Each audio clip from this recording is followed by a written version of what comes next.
we talk about the first three Mangala, giving you example from the time of Buddha, giving you example from today's time. Now we're going to go a little deeper today. What exactly is the definition of fool at the deepest level? So we have been talking about definition of fool and friends and this and that, mainly for your daily life.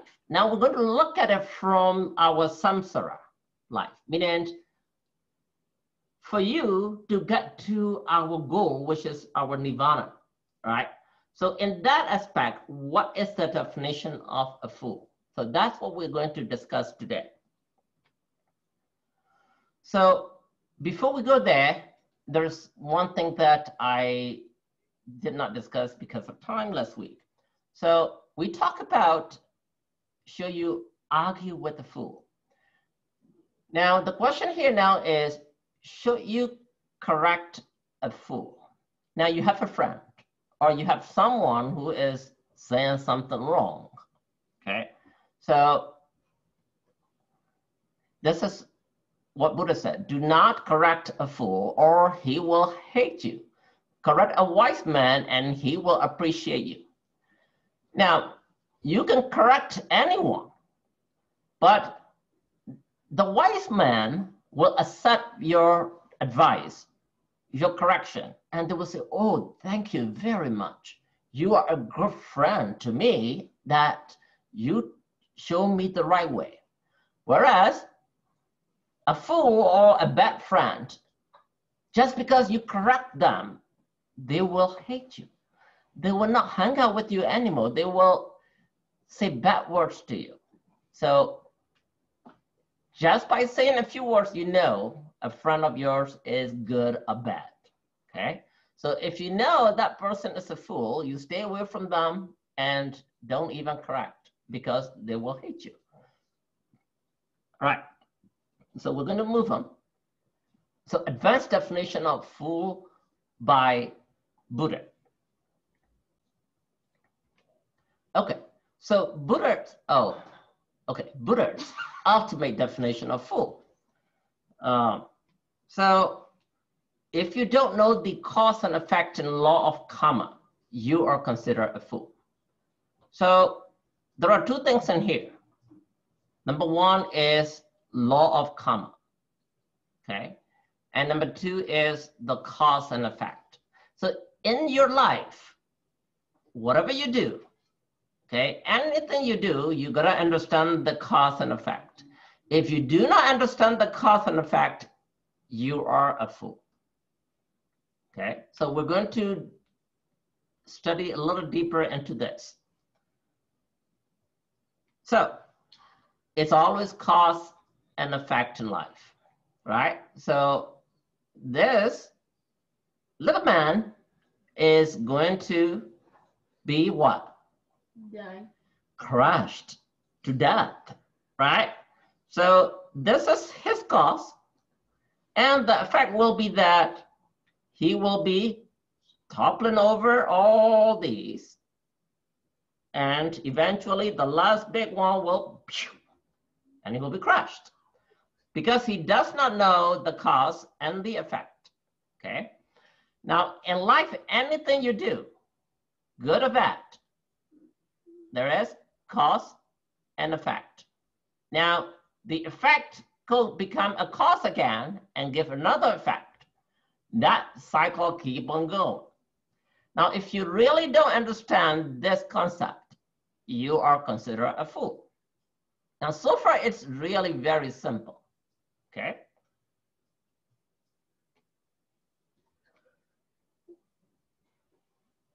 Now, the only difference we put in here is the cause from the past become an effect today or present time. Now, today or present effect could become a cause for the future, okay? Now that future cause could become future effect. Now that keep on going and going. Now, if you don't understand the cause and effect, it will never stop. It will keep on going and cycle, right? That's why it is called samsara. That's why we go round and round in samsara. Now that is the definition of fool, because you do wrong things again and again and again. Because you don't know the relationship between the cause and the effect. You don't stop the cause. You will have effect all the time.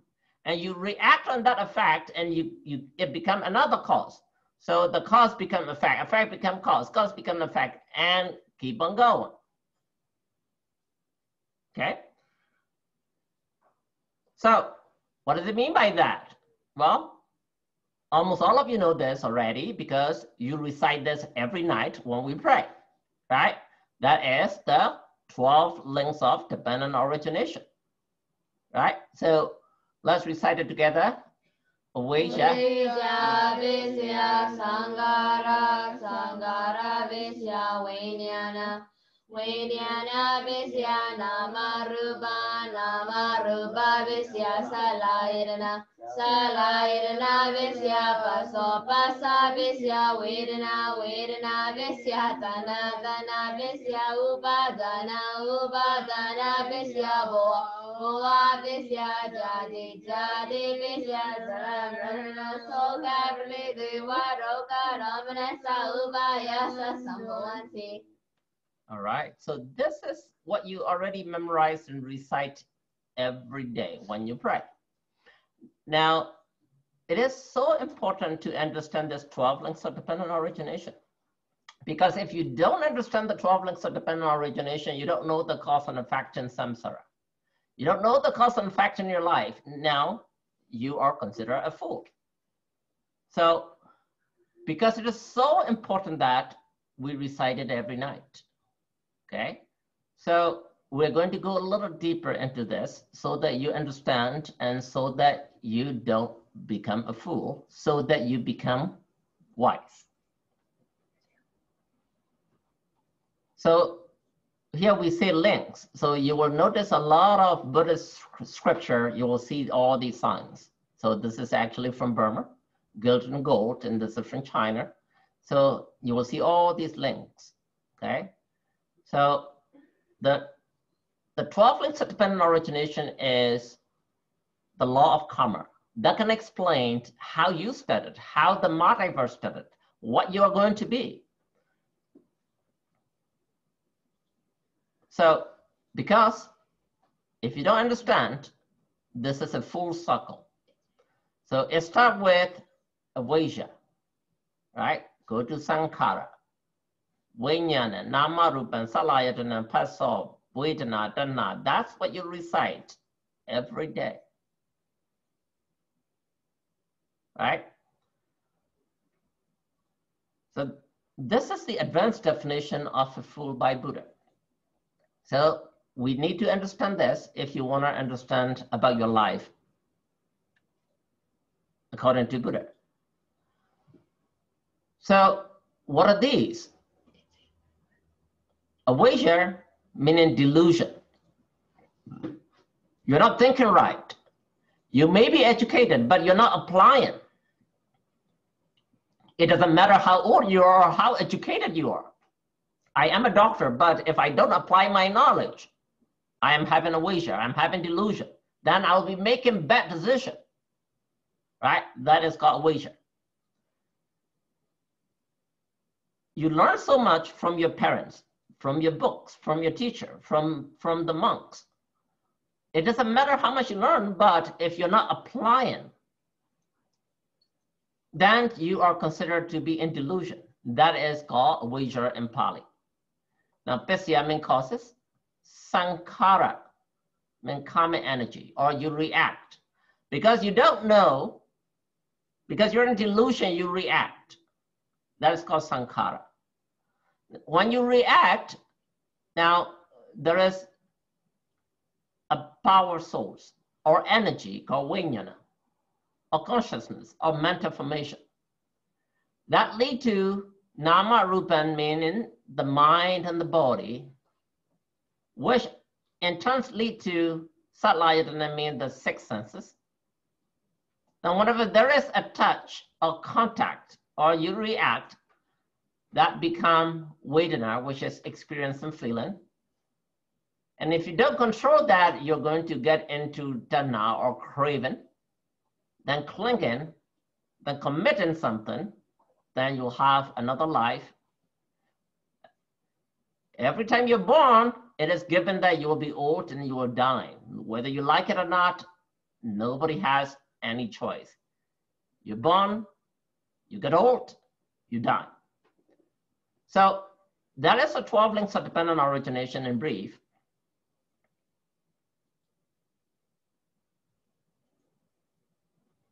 So if you understand the past cause become present effect become present cause, then that become a future effect.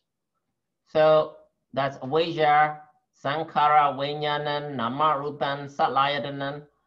So all these cycles go round and round and round. Okay, so this is another lecture that I gave before, and I'll give you again later. So over here, all I want you to understand is the deepest meaning of a fool by Buddha is if you do not understand the cause and effect in samsara, cause and effect in your life. If you do not understand the 12 links of dependent origination or Brahmsattamukpada, you are a fool. Okay, so what we want you to do is, we want you to think about this deepest definition of fool by Buddha. Do is watch the synopsis of this Korean movie that most of you watched before. If you did not watch before, that's okay too. Just watch it and try to answer questions. So let's first enjoy the movie and try to look at it from the samsara point of view. Look at it from the 12 links of dependent origination point of view.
Okay, so what I want you to discuss is I want you to tell me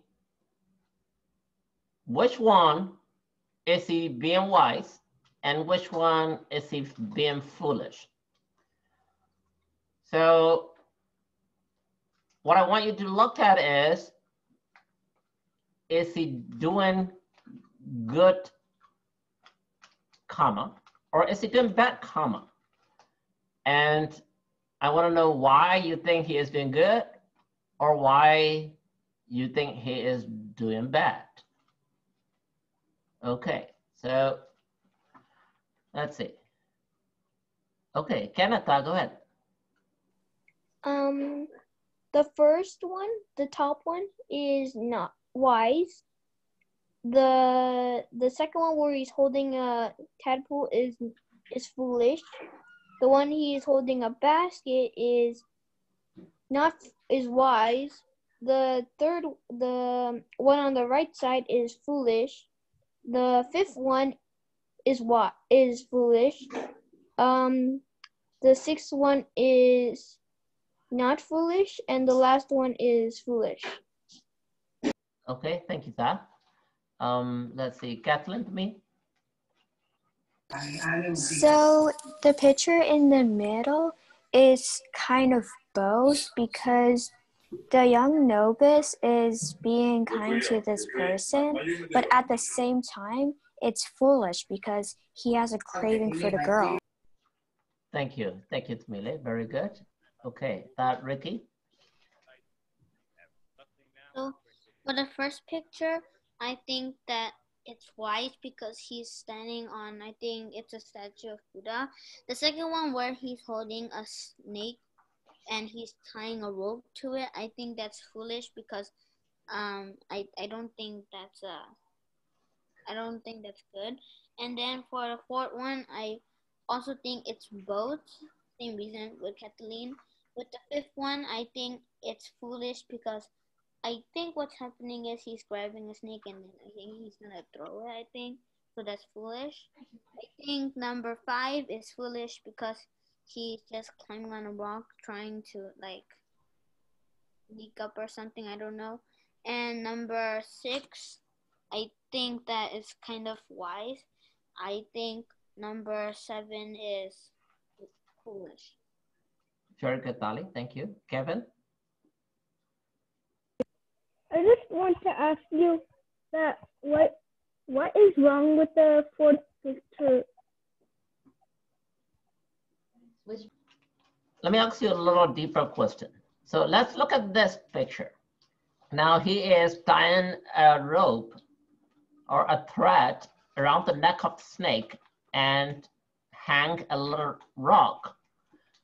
Now, definitely it's being foolish. Now, what kind of dusarita is he committing? Who wants to answer that question?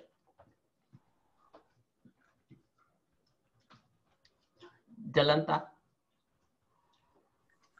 He is killing the snake. Very good, he is killing the snake. Would you say, is he killing the snake physically, verbally, mentally? Physically? Definitely physically. How do you say that in Pali? Out of those 10 misconducts. Panatipara. Very good, Panatipara. You are physically killing someone, right? So that's what we recite every night. Panatipata viramani sekavaran samadhiyami, right? We do not kill, right? So, but even though he is a novice, even though he knows he shouldn't, but at that moment, is he being wise? No. It's not that he doesn't know. He knows it because he is a novice. He lived in the monastery with the monk. Just like you and I, we recite it every night, right? So I recite every night, Banandi, Bara Virami, say Kavran Samadhiyami, I do not kill. And next morning I see a bunch of ants crawling on my food in the kitchen and I spray all of them. Am I being wise? No, right? So that is happening to this little novice the same way, right? So that's Buddha definition of being foolish. So because he doesn't know the cause and effect, right? Not that he doesn't know well, it is just that at that moment, he is in delusion. He is in awasia. He's not thinking right. So he does this thing that he shouldn't do, right? Now, compared to here he was picking medicinal leaf asked by his teacher. And suddenly a snake come to him and he looked at it, oh, that snake is not poisonous, but he's coming my way. So he grabbed it and threw it away. Now, at that moment, he is being wise. He is using his judgment, right? Well, number one, he's not poisonous to me. Number two, I'm not going to harm that little snake. Okay, so he grabbed it, threw it away. Yes? Okay, now let's look at this one. Now, would you ever do that? Jumping on your teacher. Going over your teacher, in fact, because there's a girl sleeping right here that you don't see. So you don't do that. You don't go over your parents, your teachers, people older than you. So he is being foolish here. Now, this one, in the movie, this monastery does not have any walls, any partition, but there are doors, right? Even though there's no partition, he still go through the doors.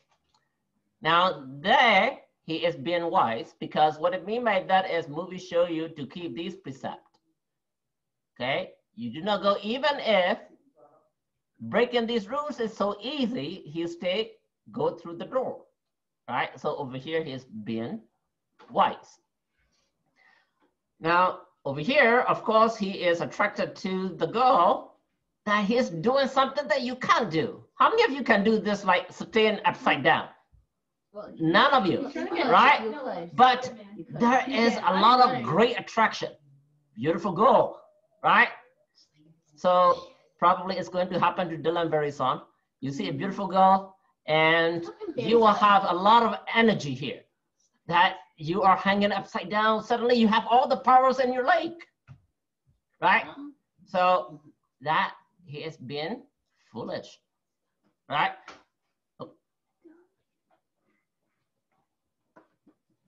Now the same thing here. Yes, some of you said that, well, he is trying to help the girl not to get wet. It sounds like he's being nice and he's being wise. Not really, he's doing that just because he is attached to the goal. So from the Buddhist standpoint or samsara standpoint, especially because he is a novice, he is staying at the monastery and he is not to be attracted to opposite sex, but he is now. So then he is having foolish moments. So the Buddha definition of foolish and wise actually go way deeper. Not only that you do bad things, but also you're not using your judgment. You know that you shouldn't do things, but you don't apply that knowledge. And you do foolish stuff. Okay, so very good job. Let's move on.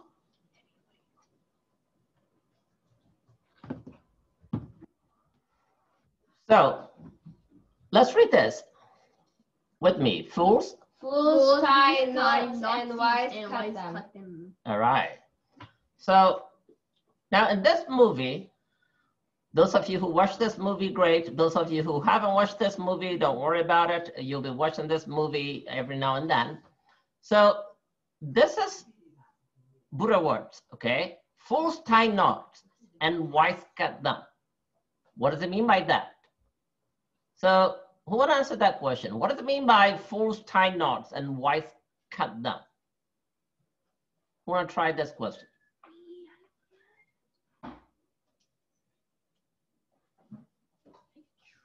All right. Okay, Michelle, me. I think the fools, when they tie the knots, it's like saying they're making problems, but the wise, they solve these like problems. Perfect to me, perfect. Okay, so here, fool ties knot doesn't necessarily mean literally tying the knot. Okay, fool tie knots meaning you are making things complicated. You are making things to be bad, right? So that what it means by fools tie knots, right? Wise Katha means the wise person, they don't tie or they solve the problems. So fools make the problems and wise solve the problem. Perfect, Michelle, thank you. So let's look at these pictures. So what do you think? What do you see here? I just wanted to tell about the pictures. Okay. So the first one is a boy who's tying a frog. The second one is two snakes who are having opposite sex. The third one is a man who's tied up. And the fourth one is a fish who's also tied up. And then there's two humans, I think, having opposite sex too. Okay. And then I see a teacher and the novice. And the novice is tying up the snake in the other picture. And okay. I see a shoe and two people holding hands. And I see a candle burning string. Okay, very good. Okay, thank you to me. All right, so let's discuss. So the word fools tie knots mean fools are making problems. So definitely this is very simple that the little novice is tying knots or tying ropes to the animals and torturing, and he eventually killed them. And now another example of tying knots here, meaning the two snakes are having sex, and that is also a type of tying knot. And over here, you will notice that they are tied by the two hands and fingers here. They are tying knots, meaning they are having problems. The same thing here, they are tying knots or they are tying fingers. Now, a novice not supposed to do that, but doing it, so basically he is making problems. He is tying knots. The same thing, he is tying knots here, he is tying a knot, right? Now, the same thing, he is having anger, and his tying, you cannot see it, but in his heart, but he is trying to cut that rope or the tying by actually burning it here, okay? So here, what it means by knot are basically we have Four Noble Truths, right? A lot of you may remember what those are. So out of the Four Noble Truths, okay? So the second noble truth, anybody remember what second noble truth is? Or anybody remember the Four Noble Truths? All right, Kevin, that. I know the second one. Okay, go ahead, Doc. It's called Samudaya. Samudaya, very good. Thank you, Doc. Samudaya. What is Samudaya? Samudaya means tie, right? Samudaya sasha, or the truth of the cause of suffering. So the first sasha, or the first noble truth, is life is full of agony, suffering, okay, or unpleasant experience, right? We all get unpleasant experience all the time, right? You want to play games, you want to watch movie, your mom does not let you do that. You want to chit chat with your friend till midnight or even 1 a.m., your dad said, go sleep. You're not happy, right? So you want to go to an amusement park and your mom said, nope, we're not going, okay? So anything that makes you to feel unpleasant, your life is full of that, okay? That is the first noble truth. Our life is full of unpleasant experiences, okay? And for every single pleasant or unpleasant experience, there's a cost to it. Okay, that's because of the second noble truth that Kevin just mentioned, samudaya tasya. That's because we are attached to things. That's because we're making ties like here, right? If the little novice never tied these animals, never met the girl, he will not be in trouble. But because he did this, because he had these ties with the opposite sex, he is going to suffer, right? So that's the second noble truth. So because we as human beings, we are always in delusion, and most of the time. We are in avijja, and we are foolish, and we tie knots in so many different ways, and in so many knots that sometimes it's really very difficult to untie it, to cut it, okay? So that's what these pictures talk about, and that's the second noble truth, the time, okay? Now, the only way to cut those ties, okay, through the third noble truth, okay, by practicing meditation, by doing good things, by untying it, or by cutting those, okay?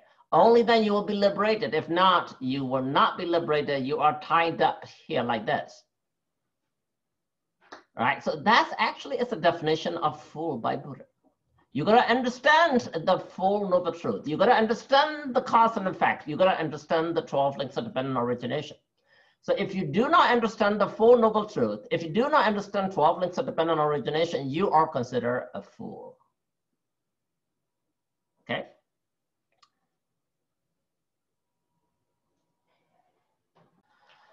Okay, so let's read this together with me. Fools take a knife and stab people in the back. The wise take a knife, cut the cord, and free themselves from the fools. So this actually sums up what we just talked about, right? Fools take a knife and stab people in the back. So they think that a knife is to kill someone. They think that a knife is to stab someone. And even worse, in the back, okay? Now, stab someone in the back is an idiom. It doesn't literally mean that you have to stab someone. If you talk bad about a friend of yours, now you're stabbing that person, that girl, or that boy in the back, right? Now you become a fool. So that's what it means. Fools take a knife and stab people in the back. You may or may not literally, physically stab a person. But if you say something bad behind their back, now you are doing the same thing. Or even if you don't say it, you're thinking about it. Oh, you know, I don't like that girl. And you use the word hate all the time. And I hate this, I hate that person, I hate. And you tell other friends that, oh, you know what, that girl, this, that. Now that basically you are stabbing that person back. Now you are a fool. Don't do that, right? So whenever you have a knife and you do this, you become a fool. But you have the same knife, but you cut the cord and free themselves from the fools. Now you become wise. Okay? So I really want you to understand the concept. So you really try your best not to tie knot after knot after knot. But instead you try to cut the knot. Instead you try to be wise, not to be fools. So this one, we're going to just talk just one thing about the 12 links of dependent origination, avijja, pisya, sankhara. Avijja means you are in delusion or you're not using your intellectual mind. Basically, you're being foolish. Avijja means you are smart, you are wise, you're using your intellectual mind. Avijja means you are not doing that. So like this little novice, he knows that he should not harm animal. Now, if he does not harm animal, he is in avijja. But now he does harm animal, now he is in avijja. Av means absent, absence of being wise, meaning that he is foolish. That's why he actually harmed the animals, Basically, he is planting a karmic seed for the future, right? And eventually all these animals died and he cried, but it's too late. Because at that moment, he is controlled mainly by ignorance or aversion, right? And he is attached to enjoyment. He enjoys doing things, just like you do. You enjoy playing these killer games. You want to shoot, you want to kill, you want to cut. Okay? That, even though you're not physically doing it, sometimes you're verbally saying it, right? But in your mind, you're definitely doing it. You want to kill, you want to win. So at that moment, you're in aversion, right? So don't be in aversion. Try to cut your attachment to those killer games. A lot of you are playing games, okay? So if you are playing any killer games, this is the time for you to forget about those games and cut your time. If not, you'll be like him because you're mentally killing. Very soon, you will be verbally or orally saying, I want to kill you. Okay, or you'll be doing bang. Now, when you get a little older, when you're really mad, you will physically go buy a gun and really shoot. Not good. And you'll be in big trouble, right? So for now, he planted a seed. And this is very important. A lot of people think that if you do one bad karma, you get only one bad karma back. That's not how it works, right? This seed will grow into a little plant, which will become a big tree, which will grow a lot of fruit, right? So even though you think that, oh, all I did was just little bad karma, guess what? You are going to get a lot, huge, gigantic bad karma, just like seeding a little, planting a little seed. Now that little seed of bad karma is waiting for the right moment, which is the soil and the sunlight and the water. Now it will sprout to a little plant and tree and bunch of fruit. You will be in big trouble. If you know this, if there is any doubt that this could be a bad karma for you, don't even think about it. Now, that's the same message that we give you again and again. Don't even think about it. Okay, we are going to close here tonight. Thank you.